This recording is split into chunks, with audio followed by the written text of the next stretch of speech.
Hello, good evening everyone. তোমরা কেমন আছো? আশা করছি তোমরা সবাই ভালো আছো আর আমিও ভালো আছি।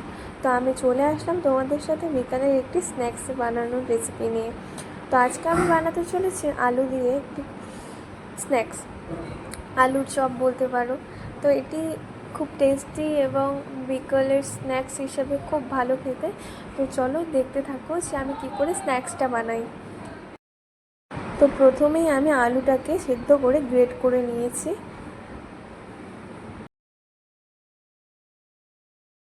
তারপরে গ্রেট করা আলুর মধ্যে আমি দিয়ে দেব গোলমরিচের গুঁড়ো, তারপর স্বাদ মতো লঙ্কার গুঁড়ো, কাশ্মীরি লঙ্কার গুঁড়ো তোমরা ইউজ করতে পারো বা এমনি লঙ্কার গুঁড়ো তোমরা ইউজ করতে পারো। তো আমি দিয়ে দিলাম লঙ্কার গুঁড়ো, তারপর দিয়ে দিলাম স্বাদ মতো লবণ, তারপর দিয়ে দিলাম আমি একটু চালের গুঁড়ো এবং ময়দা। তোমরা মানে নিজেদের মাপ মতো অনুযায়ী চালের গুঁড়ো বা ময়দা ইউজ করতে পারো। তো ময়দা বা চালের গুঁড়ো নিয়ে আমি এটাকে মেখে নেব। এখন আমি এটা মেখে নিলাম এবং নিজের ইচ্ছা মতন তোমরা যে কোনো শেপ দিতে পারো। তো আমি এখানে গোল শেপ দিয়েছি।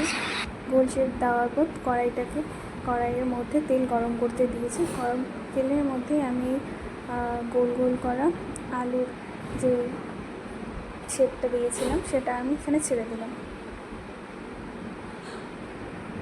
তো এটা যতক্ষণ না লাল হচ্ছে ততক্ষণ আমি এটা উল্টে পাল্টে ভেজে নেব। দেখতেই পাচ্ছি এটা লাল হয়ে এসছে এখন। তো এরপর আমি এটাকে তুলে নেব।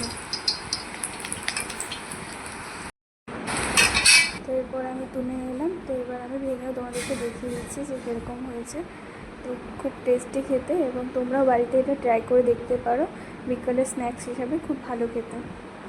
তা আমার তো খুব ভালো লেগেছে। যদি ভিডিওটি ভালো লাগে লাইক কমেন্ট শেয়ার সাবস্ক্রাইব করে দিও।